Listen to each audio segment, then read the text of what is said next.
आप सभी को नमस्कार। यूपी पुलिस कांस्टेबल भर्ती परीक्षा 2017 का जो 19 जून 2018 को फर्स्ट शिफ्ट में एग्जाम हुआ था, उसमें मैथ के कुल 20 प्रश्न आए थे। 10 प्रश्नों को हम इससे पहले वाली वीडियो में सॉल्व कर चुके हैं।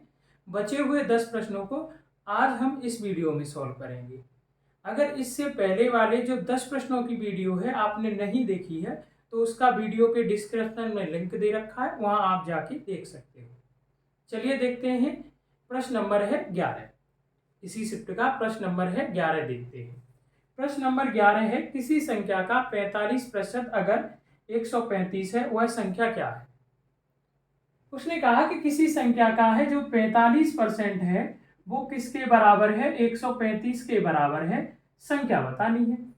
तो जब संख्या का 45% आपको है दिया गया है तो इसका मतलब परसेंटेज में संख्या 100% होगी। तो आप 1% का वैल्यू निकाल लो। 45 दूनी 90 और 45 तिया 135 हो जाएगा। 1% की वैल्यू 3 निकल के आ गई, तो वो जो संख्या है वो संख्या कितनी होगी, 100% होगी प्रतिशत में 100। तो 3 का गुणा कर देंगे तो जो संख्या निकल के आ जाएगी वो कितनी निकल के आ जाएगी, 300। तो प्रश्न नंबर 11 का जो ऑप्शन सही होगा वो ऑप्शन नंबर डी सही होगा, वो संख्या 300 होगी। चलिए देखते हैं। प्रश्न नंबर है 12। समझ आया होगा। प्रश्न नंबर 12 है, 8% वार्षिक साधारण ब्याज की दर पर 1500 रुपए का 4 साल का ब्याज क्या होगा। एक साधारण ब्याज का सिंपल प्रश्न है और साधारण ब्याज का है सिंपल प्रश्न है, तो इसमें कोई शॉर्ट ट्रिक लगाने की आवश्यकता नहीं है। आपको साधारण ब्याज का निकालने का फॉर्मूला पता होना चाहिए और ये फॉर्मूला लगभग सभी को पता होता है। साधारण ब्याज बराबर क्या होता है, मूलधन गुणा दर गुणा समय बट्टे 100।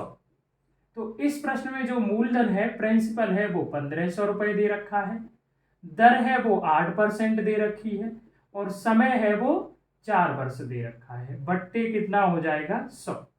2 जीरो से ये 2 जीरो कैंसिल हो जाएगा। 15 चौके 60 और 60 और 8 का गुणा करेंगे तो 8 छिक्के 48। तो जो साधारण ब्याज निकल के आएगी वो 480 रुपए आएगी। साधारण ब्याज कितनी निकल के आएगी, 480 रुपए। तो प्रश्न नंबर 12 का जो ऑप्शन सही होगा वो ऑप्शन नंबर बी सही होगा, 480 रुपए ब्याज के रूप में मिलेंगे। चलिए देखते हैं नेक्स्ट प्रश्न। प्रश्न नंबर 13। प्रश्न नंबर है 13 है, यदि 16 व्यक्ति एक दीवार 15 दिनों में बना सकते हैं। यदि 16 व्यक्ति है, एक दीवार है वो 15 दिनों में बना सकते हैं, तो 8 दिनों में इसे बनाने के लिए कितने व्यक्तियों की आवश्यकता होगी। 16 व्यक्ति एक दीवार को 15 दिनों में बना सकते हैं, तो 8 दिनों में इसे बनाने के लिए कितने व्यक्तियों की आवश्यकता होगी। टाइम एंड वर्क का ये सिंपल सा प्रश्न है जिसमें हम फॉर्मूला जो लगाते हैं, m1 d1 बराबर है m2 और d2। m1 कितने हैं, प्रथम व्यक्ति जो कितने हैं वो 16 हैं और ये 16 व्यक्ति कितने दिनों में कार्य को कर रहे हैं, 15 दिनों में। और m2 हमें क्या है, बताना है। m2 हमें बताना है और d2 कितना दे रखा है, 8 दिन। तो 8 से अगर आप 16 को डिवाइड करोगे 2 बार डिवाइड हो जाएगा, तो m2 कितने निकल के आ जाएंगे, दूसरे व्यक्ति 15 दूनी 30 व्यक्ति। 30 व्यक्ति है उसी कार्य को है 8 दिन में है पूरा कर सकते हैं। जो दीवार है उसे कितने दिनों में बना सकते हैं, 8 दिनों में 30 व्यक्ति बना सकते हैं। एक सिंपल सा टाइम एंड वर्क का प्रश्न है जिसमें आपको ये फॉर्मूला याद रखना है, m1 d1 बराबर m2 d2। तो प्रश्न नंबर है 13 का जो ऑप्शन सही होगा वो ऑप्शन नंबर डी सही होगा। 30 आपका है व्यक्तियों की आवश्यकता होगी। चलिए देखते हैं। प्रश्न नंबर है 14। प्रश्न नंबर 14 है, निम्न में से कौन सी अभाज्य संख्या नहीं है। ऑप्शन में 4 संख्याएं आपको दे रखी हैं और ये पूछा है कि निम्न में से कौन सी अभाज्य संख्या नहीं है। पहली जो संख्या है वो 1001 है और दूसरी जो संख्या है वो 1301 है और तीसरी जो संख्या है वो 1601 है और चौथी जो संख्या है वो 1901 है। ये 4 संख्याएं आपको दे रखी है। तो उसने ये कहा है कि कौन सी संख्या है वो अभाज्य नहीं है, मतलब है भाज्य है, किसी न किसी संख्या से डिवाइड हो जाती है। तो आपको अच्छे से ये पता होना चाहिए कि 1001 है वो 7, 11 और 13 का गुणा होता है। 7, 11, 13 का जो गुणा होता है वो 1001 होता है। ये बहुत आपका है कैलकुलेशन में आपको मिल जाएगा और बहुत सारे प्रश्नों में मिल जाएगा। तो ये आपको ध्यान रखना है, 7, 11, 13 का जो गुणा होता है 1001। तो इसका मतलब 1001 संख्या 7 से भी डिवाइड है, 11 से भी है, 13 से भी है।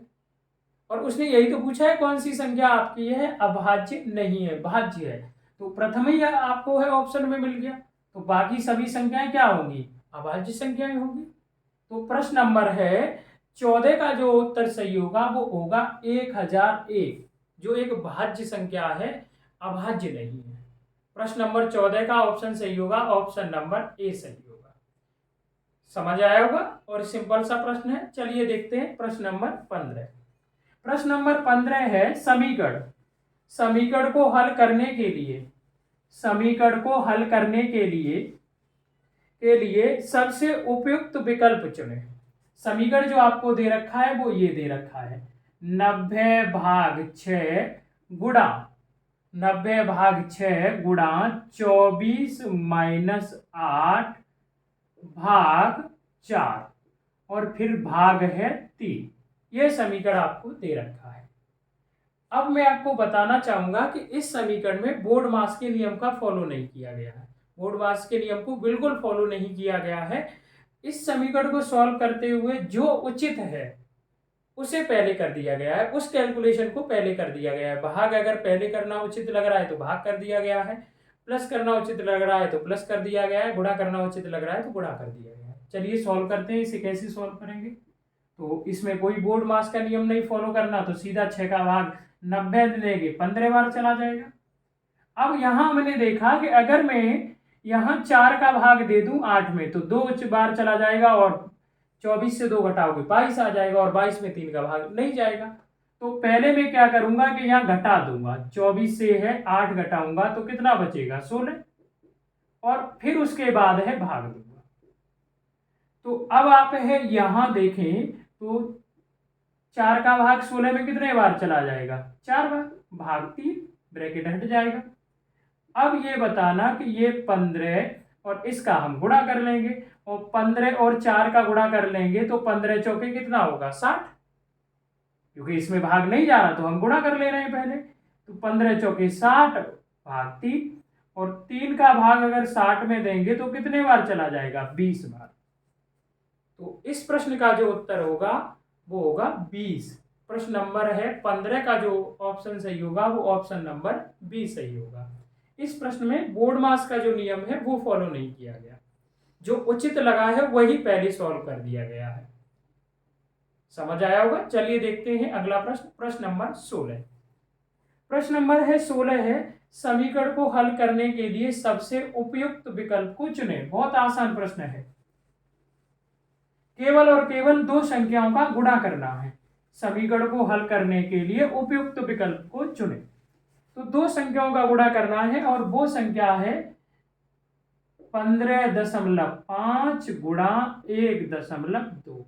तो हम गुणा कर ले रहे हैं, गुणा कर ले रहे हैं। तो अभी हम हैं दशमलव के बाद यहाँ एक अंक है, ये अंक है, इग्नोर कर दो। ये 155 संख्या है, ये 12 है।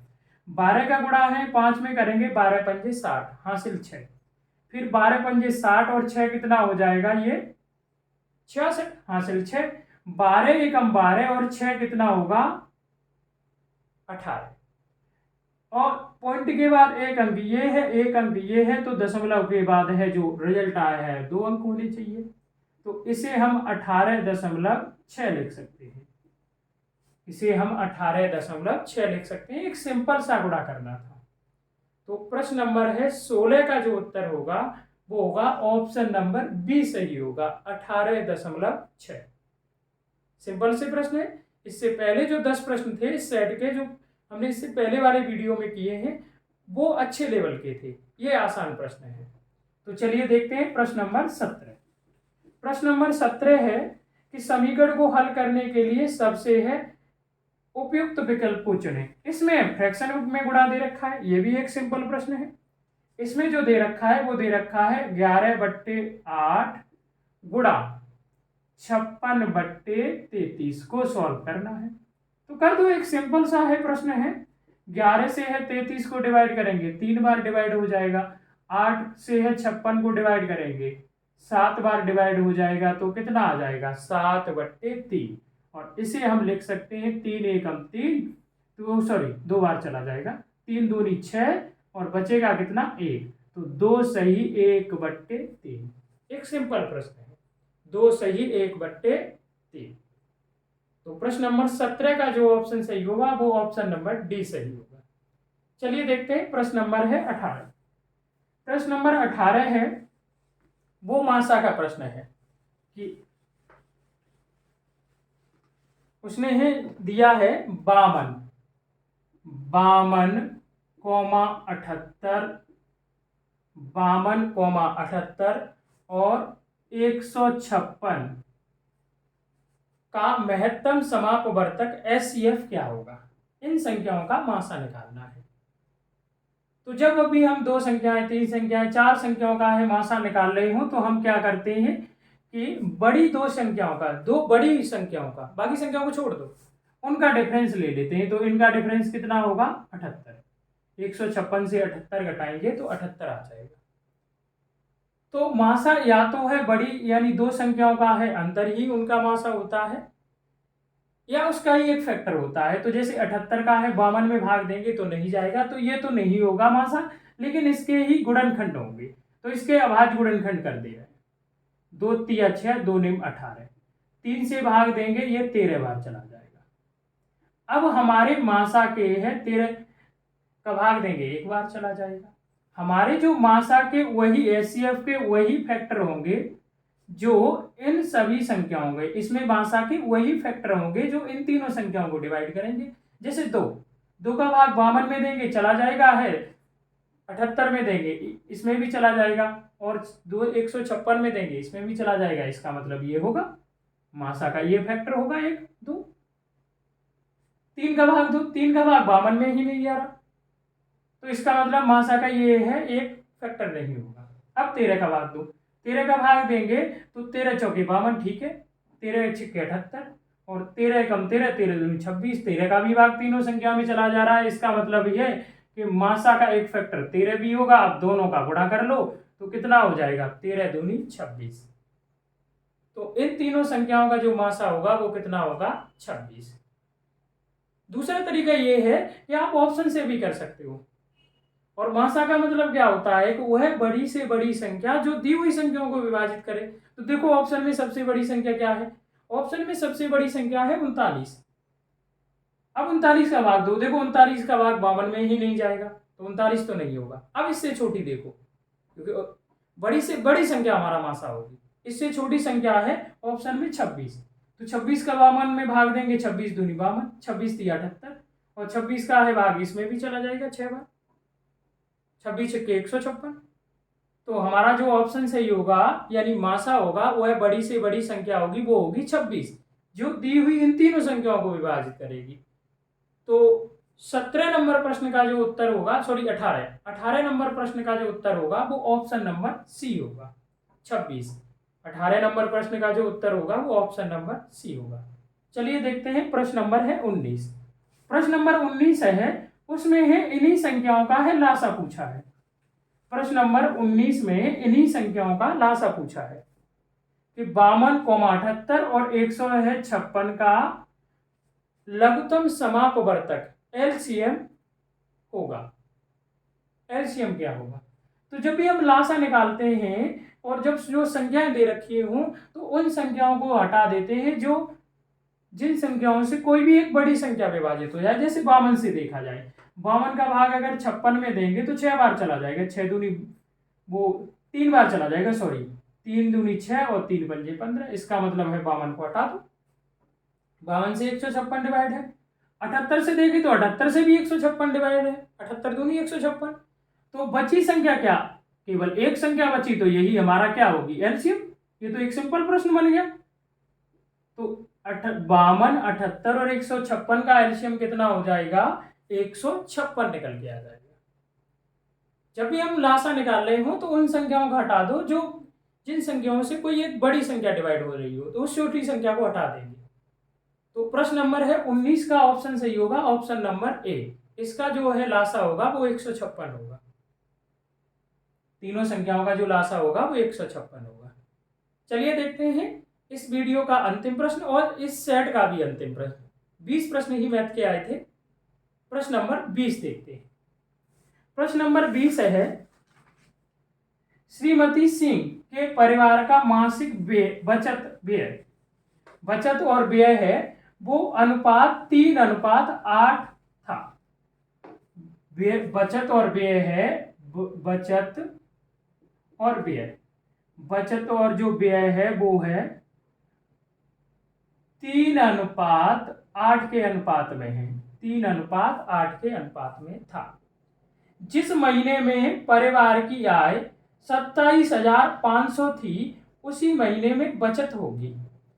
उसने कहा कि जिस महीने में परिवार की आय 27,500 थी उस महीने बचत क्या होगी। तो आपको अच्छे से पता है कि कोई व्यक्ति कमाता है या तो बचाएगा या फिर है खर्च करेगा। तो हम कह सकते हैं कि किसी व्यक्ति की आय बचत और खर्च का योग होती है। तो इसे 3 और 8 को जोड़ना तो उस व्यक्ति की इनकम कितनी होगी। इसका मतलब है जो श्रीमती सिंह हैं उनके परिवार की जो इनकम होगी वो कितनी होगी, 11।